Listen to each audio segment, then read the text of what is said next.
বিসমিল্লাহির রহমানির রহিম।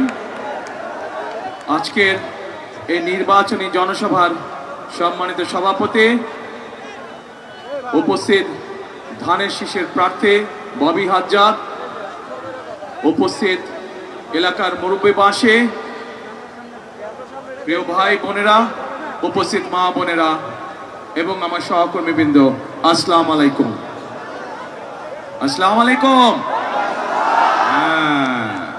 ভালো আছেন? এখন ভালো আছেন আপনারা? আলহামদুলিল্লাহ। এখন প্রিয় এলাকাবাসী,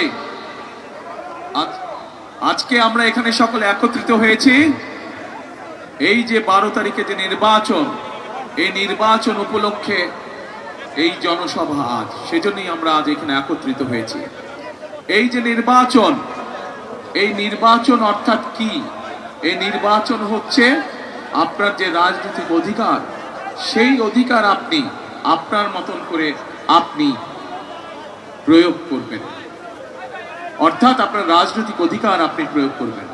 কিন্তু গত 16 বছর ধরে এই অধিকার বাংলাদেশের মানুষের কাছ থেকে কেড়ে নেওয়া হয়েছিল। গত 16 বছর ধরে দেশে তথাকথিত কয়েকটি নির্বাচন অনুষ্ঠিত হয়েছে, কিন্তু আপনারা কি সেই নির্বাচনে ভোট দিতে পেরেছিলেন? পারেননি আপনারা। এখন প্রিয় ভাই বোনেরা, এই যে সামনে যে নির্বাচন হবে, আপনারা কি মনে করেন আপনারা ভোট দিতে পারবেন? পারবেন ইনশাআল্লাহ। এখন প্রিয় ভাই বোনেরা, এই যে আপনি আগামী নির্বাচনে যে ভোট দিতে পারবেন, এই যে আপনার যে রাজনৈতিক অধিকার প্রয়োগ করতে পারবেন, এই যে এখন যে আপনার মনে যেটা হয়, যেই কথাটা সেই কথাটা যে নির্ভয় আপনি বলতে পারেন, এই যে এই সুযোগটা যে বাংলাদেশের মানুষের সামনে এসছে, বাংলাদেশের প্রত্যেকটি ভোটার, প্রত্যেকটি নাগরিক সামনে এসছে, এই সুযোগটা তৈরি করার জন্য কিন্তু বহু মানুষ গত 16 বছরে প্রাণ দিয়েছে। বহু মানুষ গত 16 বছরে গুম খুন হত্যার শিকার হয়েছে। বহু মানুষ গত 16 বছরে বিভিন্নভাবে নির্যাতনের শিকার হয়েছে, পঙ্গুত্ব বরণ করেছে।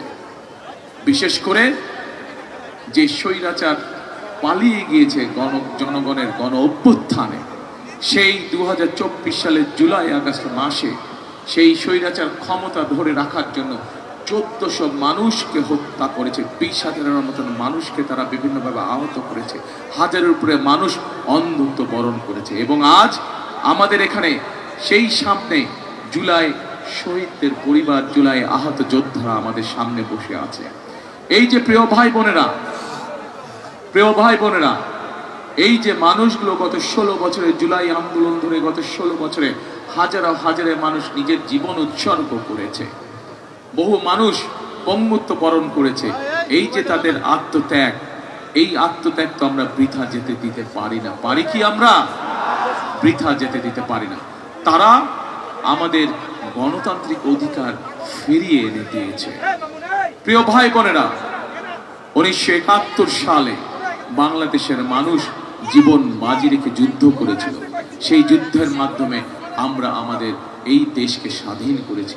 2024 সালের জুলাই যোদ্ধারা তারা নিজের জীবন উৎসর্গ করে, নিজের সবকিছু বিসর্জন দিয়ে সেই স্বাধীনতাকে তারা রক্ষা করেছে।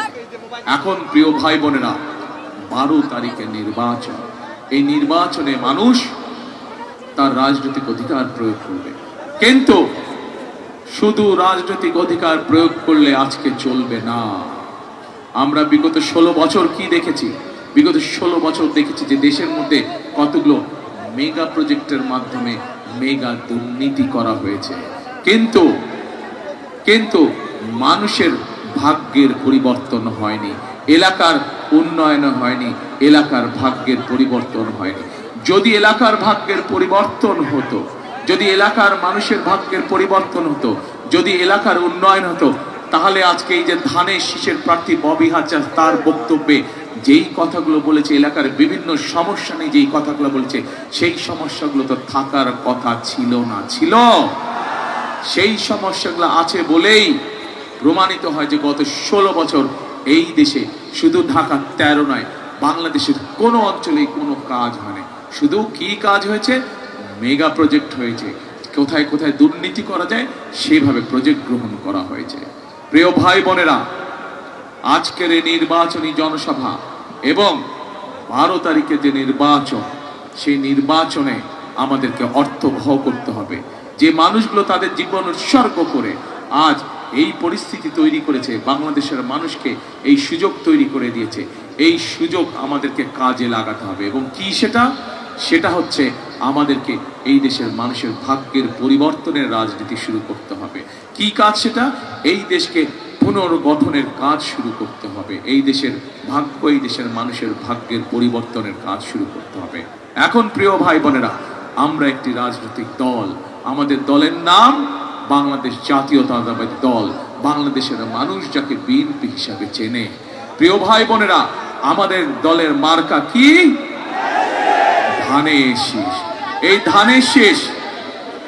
ধানের শীষ বাংলাদেশের মানুষের জন্য কতগুলো পরিকল্পনা গ্রহণ করেছে যে আগামী দিন এই 12 তারিখে আপনারা ধানের শীষকে জয়যুক্ত করলে পরে ইনশাল্লাহ আল্লাহর রহমতে 13 তারিখে বিএনপি সরকার গঠনে সক্ষম হলে পরে এই ধানের শীষ এই দেশের মানুষের ভাগ্যের কিছু পরিবর্তনের জন্য কতগুলো পরিকল্পনা গ্রহণ করেছে। একটি রাজনৈতিক দল হিসাবে, একটি নির্বাচনী জনসভা হিসাবে আজ আমি হয়তো এখানে দাঁড়িয়ে আমাদের রাজনৈতিক প্রতিপক্ষ সম্পর্কে অনেক কথা আপনাদের সামনে বলতে পারতাম, কিন্তু আমি যদি তাদের গীবত গাই, তাদের সম্পর্কে যদি কথা বলি, আপনাদের কি তাতে কোনো উপকার হবে? মানুষের কোনো উপকার হবে না, এলাকার মানুষের কোনো উপকার হবে না, দেশের মানুষের কোনো উপকার হবে না। আজ দরকার কর্মসূচি দেশের জন্য, আজ দরকার কর্মসূচি মানুষের ভাগ্যের পরিবর্তনের জন্য, আজ দরকার পরিকল্পনা দেশের মানুষের ভাগ্য পরিবর্তনের জন্য, আজ দরকার পরিকল্পনা দেশের ভাগ্যের পরিবর্তনের জন্য। প্রিয়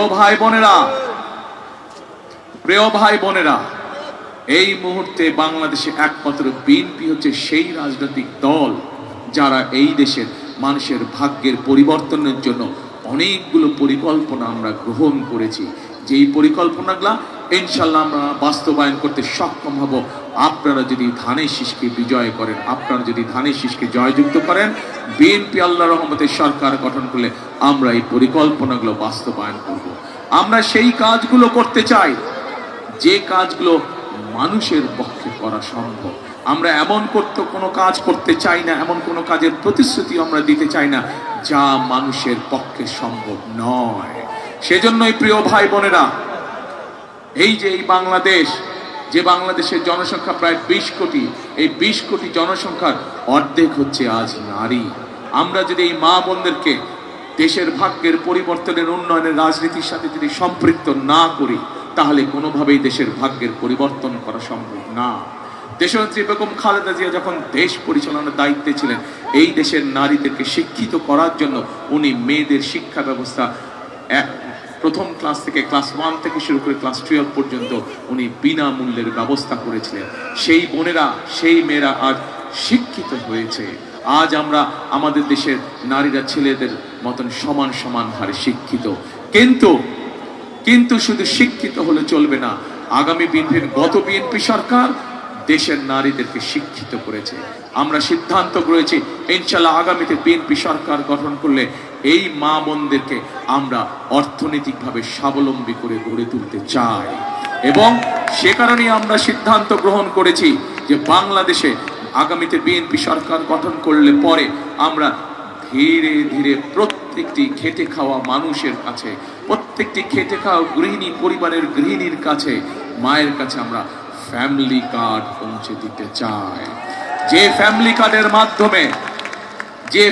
কার্ডের মাধ্যমে প্রত্যেকটি পরিবার প্রতি মাসে সরকারের পক্ষ থেকে একটি সহযোগিতা পাবে এবং ধীরে ধীরে এই সহযোগিতার মাধ্যমে সেই পরিবারটি আস্তে আস্তে স্বাবলম্বী হবে।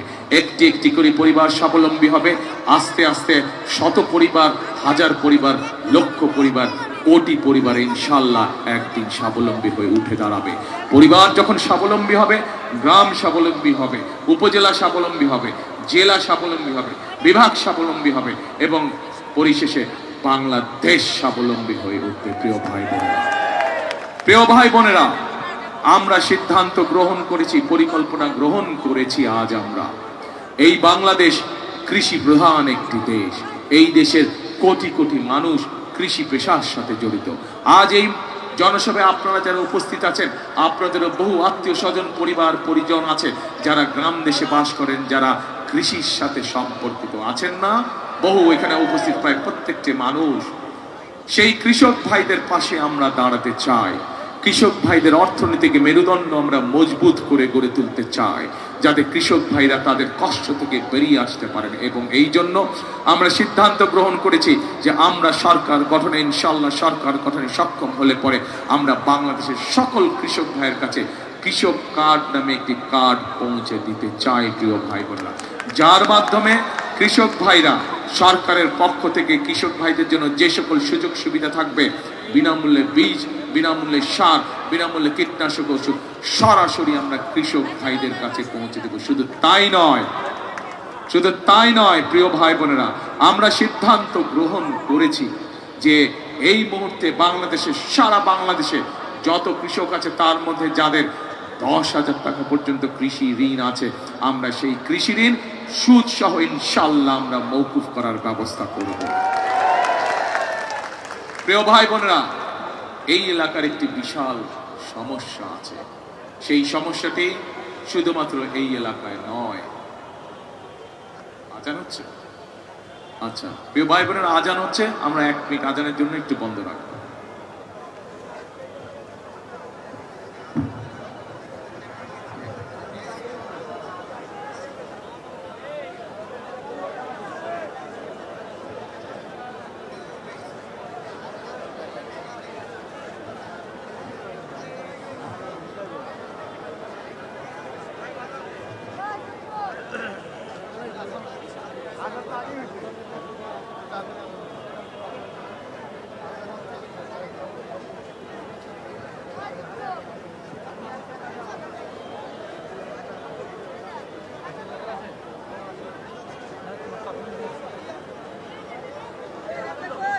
এদিকে আজান না না ওয়াজ হচ্ছে?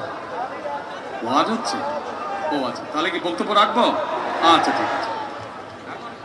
প্রিয় ভাই বোনেরা, এই এলাকায় যেরকম একটি সমস্যা আছে, সারা বাংলাদেশে এই সমস্যা আছে। কি সেই সমস্যা? সেই সমস্যাটা হচ্ছে বাংলাদেশের লক্ষ লক্ষ তরুণ, লক্ষ লক্ষ যুবক আছে যাদের কাছে শিক্ষার আলো আছে, কিন্তু সমস্যা হচ্ছে তাদের কর্মসংস্থানের সমস্যা রয়ে গেছে। তাদের হাতে কাজ নেই, তাদের হাতে কর্মসংস্থান নেই। প্রিয় ভাই বোনেরা, আমরা বিএনপি পরিকল্পনা করে সিদ্ধান্ত গ্রহণ করেছি এই বাংলাদেশের তরুণ যুবকদেরকে, এই বাংলাদেশের তরুণদেরকে, এই ছেলে হোক মেয়ে হোক, তাদেরকে আমরা ভোকেশনাল শিক্ষা দিব, তাদেরকে আমরা আইটি শিক্ষা দিব, তাদেরকে আমরা বিভিন্ন টেকনিক্যাল শিক্ষা দিব, এবং শিক্ষা দেওয়ার মাধ্যমে আমাদের তরুণ সমাজকে আমরা দক্ষ মানুষ হিসেবে, দক্ষ কারিগর, দক্ষ শ্রমিক হিসেবে আমরা তাদেরকে গড়ে তুলতে চাই। এবং এই গড়ে তোলার মাধ্যমে তারা দেশে যেরকম ব্যবসা বাণিজ্য, চাকরি বাকরির ব্যবস্থা করতে পারবে, ঠিক একইভাবে এই মানুষগুলো বিদেশেও কর্মসংস্থানের ব্যবস্থা করতে পারবে। এবং আমরা জানি এখানেও বহু মানুষ আছেন যাদের আত্মীয় স্বজন, বন্ধু বান্ধব, ভাইরা বিদেশে আছেন, এবং বহু মানুষকে আমরা দেখেছি যারা প্রবাসীরা বিদেশে যান, বিভিন্ন দেশে যান, কর্মসংস্থানের ব্যবস্থা করে তাদেরকে যাবার আগে অনেক সময় পরিবারের জমি ঘর বিক্রি করতে হয় যাবার অর্থ সংস্থান করার জন্য। আমরা সিদ্ধান্ত গ্রহণ করেছি এখন থেকে ট্রেনিং পাওয়ার পরে যে সকল ভাইয়েরা, আমাদের তরুণ যুবকরা, তরুণ সদস্যরা যারা বিদেশে যাবে, তাদেরকে যেন আর জমি বিক্রি করতে না হয়, পরিবারের জমি, সেই জন্য তাদেরকে আমরা স্বল্প সুদে ক্ষুদ্র ঋণের ব্যবস্থা করে দিব, যাতে করে সেই ঋণের টাকা ব্যবহার করে তারা বিদেশে যায় এবং পরবর্তীতে ধীরে ধীরে তার যে ইনকাম, সেই ইনকাম থেকে তারা ঋণের টাকা পরিশোধ করবে ইনশাআল্লাহ। প্রিয় ভাই বোনেরা, আমরা দেশের মানুষকে চিকিৎসা ব্যবস্থা পৌঁছে দিতে চাই তাদের ঘরে ঘরে, বিশেষ করে গ্রামগঞ্জ, শহর, সকল জায়গায় আমরা সিদ্ধান্ত গ্রহণ করেছি সমগ্র বাংলাদেশে আমরা 1 লক্ষ স্বাস্থ্যকর্মী নিয়োগ করব। এই স্বাস্থ্যকর্মীর লক্ষ্য বা উদ্দেশ্য কি? এই স্বাস্থ্যকর্মীর লক্ষ্য উদ্দেশ্য থাকবে, বিশেষ করে সেটি শহরই হোক, বিশেষ করে সেটি গ্রামই হোক, আমাদের মা বোন যারা আছে, শিশুরা যারা আছে, অধিকাংশ সময় তাদের পক্ষে হাসপাতাল যাওয়া সম্ভব হয় না, চিকিৎসার সুবিধা নেওয়া সম্ভব হয় না। এই মানুষগুলো তাদের কাছে যাবে, যে সকল অসুখ বিসুখ, ঘরে বসে চিকিৎসা দিয়ে ঠিক করে ফেলা যায়, মা বোনদেরকে, শিশুদেরকে তারা ঘরে বসে চিকিৎসা দিয়ে এই মানুষগুলোকে তারা সুস্থ করে তুলবে। এখন প্রিয় ভাই বোনেরা, এতক্ষণ সংক্ষেপে আমি আপনাদের সামনে আমাদের কর্ম পরিকল্পনাগুলো তুলে ধরলাম। একটি রাজনৈতিক দল হিসাবে আমাদের দায়িত্ব হচ্ছে দেশের মানুষের ভাগ্য পরিবর্তন করা। একটি রাজনৈতিক দল হিসাবে আমাদের লক্ষ্য হচ্ছে দেশকে সামনের দিকে এগিয়ে নিয়ে যাওয়া। একটি রাজনৈতিক দল হিসাবে আমাদের দায়িত্ব হচ্ছে দেশকে সঠিকভাবে পরিচালনা করা, যখন দেশের মানুষ আমাদেরকে দায়িত্ব দেয়। সেই জন্যই আমরা আমাদের কর্ম পরিকল্পনা ঠিক করেছি। আপনাদেরকে আমি অনুরোধ করব, চিন্তা করে দেখুন, চিন্তা করে দেখুন, আপনারা চোখটা বন্ধ করে 1 মিনিটের জন্য চিন্তা করে দেখুন, এই মুহূর্তে যতগুলো রাজনৈতিক দল বাংলাদেশে আছে, বিএনপি ছাড়া আর কোনো রাজনৈতিক দল শিক্ষা সংক্রান্ত হোক, যুবকদের কর্মসংস্থানের ব্যাপারে হোক, কৃষক ভাইদেরকে সহযোগিতার ব্যাপারে হোক, মা বোনদেরকে স্বাবলম্বী করার ব্যাপারে হোক, কর্মসংস্থানে যুবক ভাইদের কর্মসংস্থানের ব্যাপারে হোক, কোনো ব্যাপারে কোনো পরিকল্পনা দিতে তারা সক্ষম হয়েছে কিনা? বিএনপি ছাড়া কেউ কোনো পরিকল্পনা, বিএনপি ছাড়া সঠিক পুঙ্খানুপুঙ্খ পরিকল্পনা আর কোনো রাজনৈতিক দল বাংলাদেশের জনগণের সামনে উপস্থাপন করতে পারে নাই। কারণ হচ্ছে একটাই, এই মুহূর্তে বিএনপি একমাত্র দল, একমাত্র রাজনৈতিক দল যাদের অভিজ্ঞতা আছে দেশ সঠিকভাবে পরিচালনা করা, যাদের অভিজ্ঞতা আছে দেশকে কিভাবে সামনের দিকে এগিয়ে নিয়ে যেতে হয়, যাদের অভিজ্ঞতা আছে কিভাবে দেশের মানুষের ভাগ্যের পরিবর্তন করতে হয়। প্রিয় ভাই বোনেরা, সমগ্র বাংলাদেশে স্বৈরাচার সময় আমরা দেখেছি, এই মুহূর্তে আমরা দেখেছি আমাদের ধানের শীষের প্রার্থী ববি হাজ্জাদ একটু আগে এই এলাকার একটি তীব্র সমস্যার কথা বলেছেন, অনেকগুলো সমস্যার মধ্যে একটি সমস্যার কথা বলেছেন। আমরা চাই সেই সমস্যা শুধু ঢাকা 13 নয়, সেই সমস্যার সমাধান করতে আমরা চাই সমগ্র ঢাকা মহানগরীতে, সমগ্র বাংলাদেশে। কি সেটি? আমরা চাই এমন একটি পরিস্থিতি তৈরি করতে, এমন একটি দেশ তৈরি করতে যেখানে আমাদের মা বোনেরা সকাল হোক, দুপুর হোক, সন্ধ্যা হোক, রাত্রি হোক, দিনে যে কোনো সময় নিরাপদে চলাচল করতে পারবে। আমরা চাই এমন একটি নিশ্চিন্তে নিরাপদে চলাচল করতে পারবে। আমরা চাই আমাদের তরুণ যুবকরা, ভাইয়েরা, আমাদের মুরব্বীরা, তারা ব্যবসা বাণিজ্য, চাকরি বাকরি যেটাই করুক, নিরাপদে নিশ্চিন্তে তারা ব্যবসা বাণিজ্য, চাকরি বাকরি করতে পারবে। আমরা চাই এমন একটি বাংলাদেশ তৈরি করতে যেই বাংলাদেশে এলাকাবাসী সহ সমগ্র ঢাকাবাসী, সমগ্র দেশের মানুষ নিশ্চিন্তে রাত্রেবেলায় তার ঘরে নিশ্চিন্তে ঘুমোতে পারবে।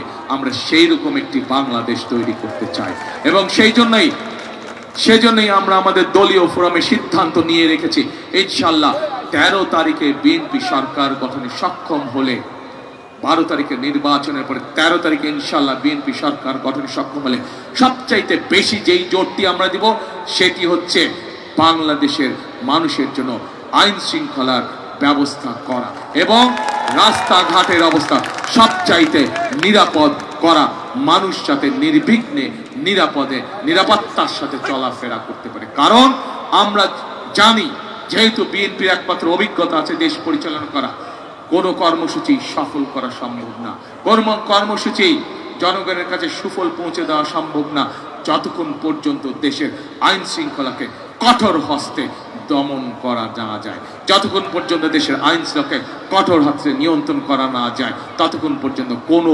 পরিকল্পনায় সুফল বয়ে আনবে না। প্রিয় ভাই বোনেরা,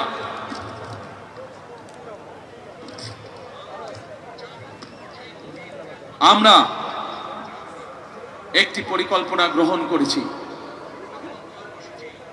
ঢাকা শহর সহ, ঢাকা 13 অধিবাসীরা সহ গ্রামগঞ্জের মানুষ প্রায় প্রত্যেকেই একটি কষ্টে ভোগে, সেটি হচ্ছে জলাবদ্ধতা। জলাবদ্ধতার কারণে বর্ষার মৌসুমে কখনো কোথাও অতিরিক্ত পানিতে রাস্তাঘাট সবকিছু ভেসে যায়, কারণ আমাদের খাল, বিল, নদী নালাগুলো সব বন্ধ হয়ে গেছে এবং ঠিক একইভাবে এই এলাকায় এই সমস্যাটি প্রকট হয়ে আছে। আজকে আমি আপনাদের সকলের সামনে আমি আমাদের ধানের শীষের প্রার্থী ববি হাজ্জাদকে বলে দিতে চাই যে ইনশাআল্লাহ ববি হাজ্জাদ এই এলাকায় নির্বাচিত হলে, এই এলাকা থেকে জয়ী হলে এবং বিএনপি সরকার গঠন করলে পরে, যেদিন বিএনপি সরকার গঠন করবে তারপর দিন থেকে আমাদের কাজ হবে এই এলাকার মানুষের জলবদ্ধতার সমস্যা দূর করা এবং যে যত বড় শক্তিশালী হোক না কেন, সে যদি কোনো খাল বন্ধ করে মানুষের চলাচলের সমস্যা তৈরি করে থাকে, সে যদি কোনো খাল বন্ধ করে জলবদ্ধতার কারণ হয়ে থাকে, তাহলে অবশ্যই সেখান থেকে তাকে সরিয়ে দিয়ে সেই খালকে পুনরুদ্ধার করা হবে, যাতে এলাকার মানুষ জলবদ্ধতায় কষ্ট না পায়। এখন প্রিয় ভাই বোনেরা,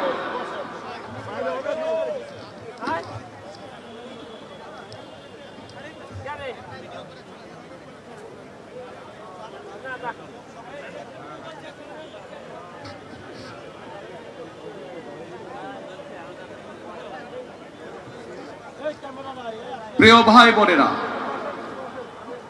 আমি ঢাকা 17 থেকে নির্বাচন করছি। আমার এলাকায় বহু মানুষ আছেন যাদের সেখানে বিভিন্নভাবে থাকার সমস্যা আছে। কড়াইল বস্তি সহ ভাষানটেক সহ আপনারা এই নামগুলো শুনেছেন। আমি সিদ্ধান্ত গ্রহণ করেছি, আমি ইনশাল্লাহ ঢাকা 17 থেকে নির্বাচিত হলে এবং বিএনপি সরকার গঠন করার সাথে সাথে আমি আমার এলাকার সেই মানুষদের জন্য যাদের থাকার অনিশ্চয়তা দেয়, তাদের জন্য আমি দেশের আইনের সাথে সামঞ্জস্যপূর্ণ রেখে তাদেরকে স্থায়ীভাবে বসবাসের সিদ্ধান্ত নিব। আমি জানি এই এলাকায় ঠিক একই ধরনের একটি সমস্যা রয়ে গিয়েছে। আজ আপনাদের সকলের সামনে আমি বলতে চাই, ইনশাল্লাহ 12 তারিখে ববি হাজ্জাদ নির্বাচিত হওয়ার পরে 13 তারিখে ইনশাল্লাহ বিএনপি সরকার গঠন করার পরে এই এলাকায় ঠিক একই ধরনের মানুষ যারা আছেন তাদের এই থাকার সমস্যা যত দ্রুত সম্ভব ইনশাল্লাহ আমরা সমাধান করব। যেই সমস্যাগত 50 বছর যাবত এই মানুষগুলো কষ্ট পাচ্ছে, যেই সমস্যার কারণে আমরা যত দ্রুত সম্ভব এই সমস্যার ইনশাল্লাহ বাচ্চারা এই সমস্যা আমরা ইনশাল্লাহ সমাধান করব। এখন প্রিয় ভাই বোনেরা, আপনাদের সামনে এতক্ষণ ধরে আমি আমার দলের পরিকল্পনা যা আমরা দেশ এবং দেশের মানুষের ভাগ্যের পরিবর্তনের জন্য গ্রহণ করেছি তা আপনাদের সামনে সংক্ষেপে এতক্ষণে তুলে ধরলাম। এখন আমি আগেই বলেছি, রাজনৈতিক দল হিসাবে আমি যদি আমার প্রতিপক্ষের গীবত গাইতাম আপনাদের সামনে, তাহলে মানুষের কোনো উপকার হতো না। এবং যেহেতু বিএনপি একমাত্র রাজনৈতিক দল যাদের অভিজ্ঞতা আছে দেশ পরিচালনা করা, যাদের অভিজ্ঞতা আছে রাষ্ট্রকে পুনর্গঠন করা, সেই জন্যই আমরা পরিকল্পনা নিয়েছি, সেই জন্যই আমরা কর্মসূচি নিয়েছি, যা ইনশাল্লাহ আমরা সময় মতন বাস্তবায়ন করব। কিন্তু প্রিয় ভাই বোনেরা, এই বাস্তবায়ন যদি করতে হয়, এই কর্মসূচিগুলোকে যদি সফল করতে হয়, আমাদের পক্ষে সম্ভব না। আজ আমরা এখানে ধানের শীষের সকল মানুষ আপনাদের সামনে হাজির হয়েছি, কিন্তু আমাদের সবচাইতে বড় শক্তি হচ্ছে এই বাংলাদেশের মানুষ, এই বাংলাদেশের জনগণ। কারণ আমরা বিশ্বাস করে জনগণই হচ্ছে আমাদের সকল শক্তির উৎস, রাজনৈতিক শক্তির উৎস। এবং সে কারণেই প্রিয় ভাই বোনেরা, আমি আজ সেই জনগণের দ্বারে এসে উপনীত হয়েছি, সেই জনগণের কাছে এসে আমি উপনীত হয়েছি। আজকে আমি আমার পরিকল্পনা আপনাদের সামনে বলেছি যে আপনাদের জন্য, আপনাদের সন্তানদের জন্য, আপনাদের মা বোনদের জন্য, আপনাদের এলাকার মানুষের জন্য, সামগ্রিকভাবে দেশের জন্য, দেশের মানুষের জন্য কি আমাদের পরিকল্পনা। কিন্তু ভাইয়েরা, আমি একটু জানতে চাই 12 তারিখে আপনাদের কি পরিকল্পনা? বুঝি না, শুনি না, ধানের শেষ ইনশাআল্লাহ। প্রিয় ভাই বোনেরা, আজ আমি আমার ছোট ভাই ববি হাজ্জাদের কাছে এই ধানের শেষ তুলে দিয়ে যাচ্ছি আনুষ্ঠানিকভাবে। ববি হাজ্জাদকে আপনারা 12 তারিখ পর্যন্ত দেখে রাখবেন। 12 তারিখে তাকে নির্বাচিত করার পরে ববি হাজ্জাদের দায়িত্ব হবে 13 তারিখ থেকে এই এলাকার মানুষ তাদের বিপদ আপদ এবং এলাকার সমস্যা তারা দেখেছেন, উনি দেখে রাখবেন। রাজি আপনারা? রাজি? চলবে ইনশাআল্লাহ, ইনশাআল্লাহ। প্রিয় ভাই বোনেরা, তাহলে আসুন এই নির্বাচনী জনসভার শপথ হোক একটি, প্রতিজ্ঞা হোক একটি। কি সেটি? সেটি হচ্ছে আমাদেরকে জুলাই যোদ্ধা, মুক্তিযোদ্ধা সকলের সেই প্রত্যাশিত বাংলাদেশ আমাদেরকে গড়ে তুলতে হবে। এই যে আমার সামনে একজন পঙ্গু জুলাই যোদ্ধা বসে আছেন, এই মানুষগুলো জীবন দিতে নিয়েছিল, এই মানুষগুলো তাদের পঙ্গুত্ব বরণ করেছে, কিন্তু তাদের একটি আশা আছে, আকাঙ্ক্ষা আছে, প্রত্যাশা আছে একটি বাংলাদেশে। আমরা কি সেই বাংলাদেশ সকলে মিলে তৈরি করতে পারবো?